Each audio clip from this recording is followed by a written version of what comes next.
Betsy McCoy was the lieutenant governor for George Pataki between 1995 and 1998. And I saw quite a bit of Betsy the last couple of years. She started showing up at some of the events that I was being honored at and speaking at. And then during the whole Mamdani nonsense, during his campaign, she formed some type of coalition with the greatest police commissioner ever, with Jessica Tisch, I think, second, Ray Kelly, trying to keep Mamdani from winning, but her best efforts fell short. And now she's talking about running for governor of one of our tri-states, Connecticut. Ned Lamont has done a terrible job. Not bad, terrible.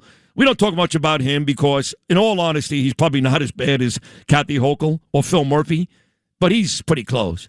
So Betsy now, she's going to run, I believe, for Connecticut's governor. So here she is, our friend Betsy McCoy. Betsy, good morning. How are you?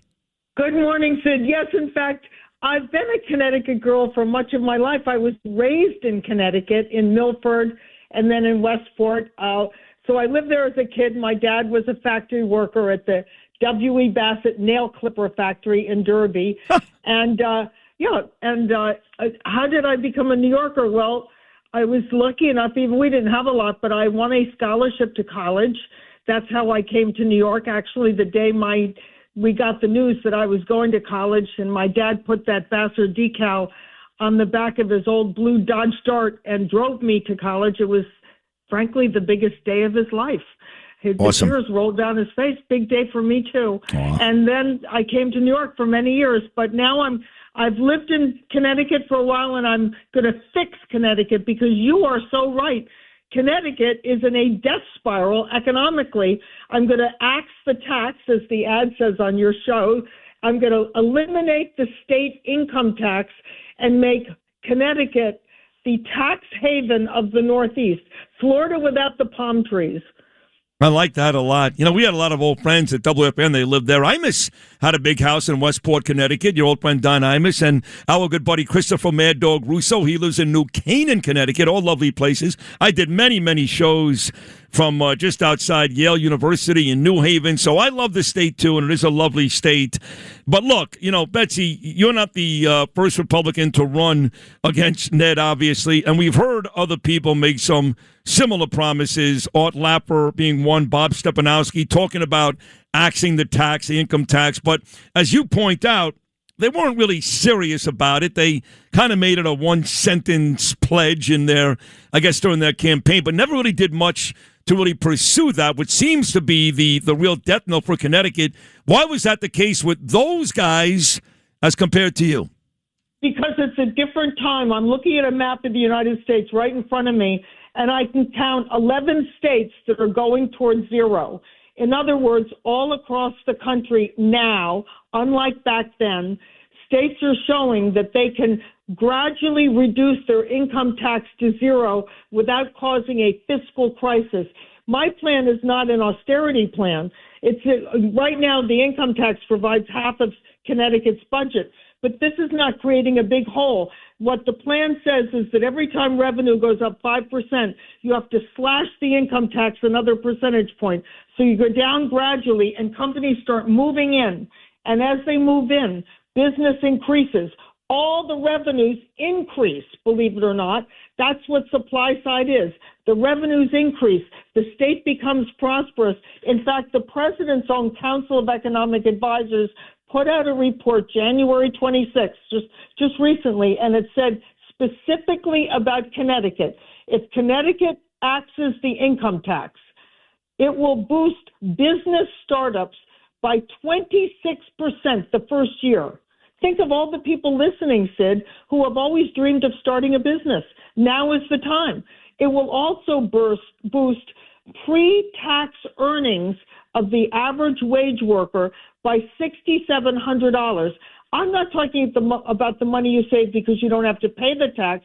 I'm talking about earning a lot more pre-tax. I love that. I love that. So the Democratic Governors Association says this about you. They call you MAGA McCoy. I kind of like that. I love that, actually. Yeah, I like wearing that MAGA hat. I like it a lot. MAGA McCoy's harebrained proposal would jack up property and sales taxes while gutting investments in schools, roads, and bridges. Similar proposals have led to economic disaster in states like Kansas and have been repeatedly rejected by Connecticut voters. So let me ask you this. Sorry, so Connecticut... Let me just correct this. Go ahead. Let me just correct this. Yeah. It will not lead to any other tax increases. I would rather slit my throat than raise a tax. Let me tell you, I would slit my throat first. This is not going to increase any other taxes. What it's going to do is bring a lot of business activity to the state. Just picture 95, 84, 91, all those major highways clogged and crowded with moving vans bringing in business equipment and furnishings as companies and people decide to come to Connecticut, the tax haven of the Northeast. You know, I just had a gentleman in the studio a couple of hours ago. I'm endorsing him in a big way. His name is Alex Zidane. He's running against Cory Booker, who I can't stand for that Senate seat in New Jersey. He's a big Trump guy. And, of course, talking about your race, the gubernatorial race, I really enthusiastically endorsed a guy who's a very good friend of mine, Jack Ciattarelli, and he got his clocks cleaned by Mikey Sherrill. So the question is very simple.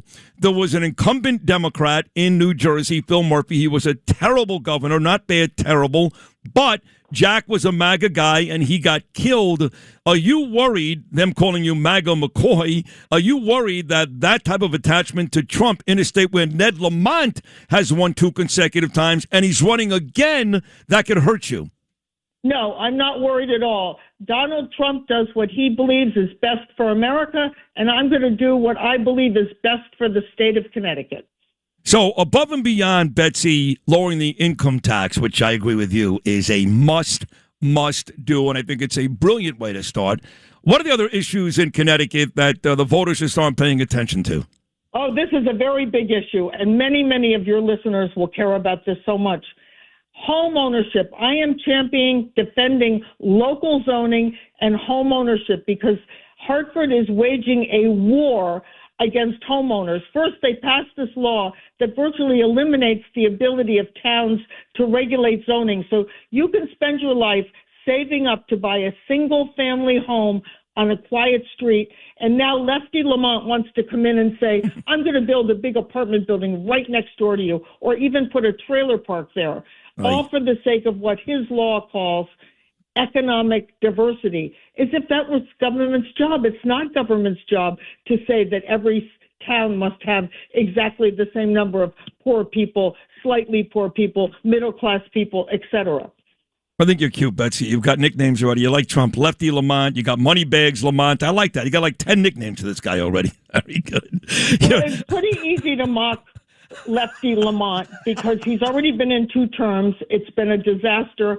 Companies are constantly leaving the state. In every way, people are suffering from enormous energy bills. I also call him Windbag Lamont. Here's what he's doing. He's signing all these contracts to force into our electric grid offshore wind power at 86 cents per kilowatt. Oh, no. Nuclear costs 4 cents. Right. So only a crazed ideologue would force people to pay that kind of money. Oh, my God. He's doing it, too. These Democrats are crazy. They're crazy people. You're exactly right, Betsy. The energy you're talking about is a heck of a lot less expensive. And guess what? It works in the summer when it's not windy outside. Ask the Germans. Think of it. Can you imagine? I love it. So I want to tell you, we've got a lot of people listening from New York, all over New York. So if Bruce Blakeman doesn't pull it out, right, and they're still living in Kathy Hochul's tax hell, I'm going to stand on the border and say, come on over. We're open for business. I love it. I think you'd be so amazing in that position. Again, you served as lieutenant governor for our last good governor here in New York. Of course, no coincidence he was a Republican, George Pataki, but you've got the experience working with the governor, and you did a terrific job. You are ready for this. You're the right person. Lamont has had 2 awful campaigns in a row, and we will do everything we can on this program, Betsy, to to ensure yourself a win come November. When is any debates lined up? I guess it's too early for that, right? I hope there'll be many. They haven't announced the dates yet, but I'm looking forward to it. All right, Betsy. Well, you keep coming back on this show whenever you want, and if it's up to me, you'll be the next governor of Connecticut. Okay, sweetie? Thank you so much. I'm honored, Sid. Thank you. God bless you. I'm honored, too. There she is, the former lieutenant governor of New York, now running for governor in Connecticut, my friend Betsy McCoy.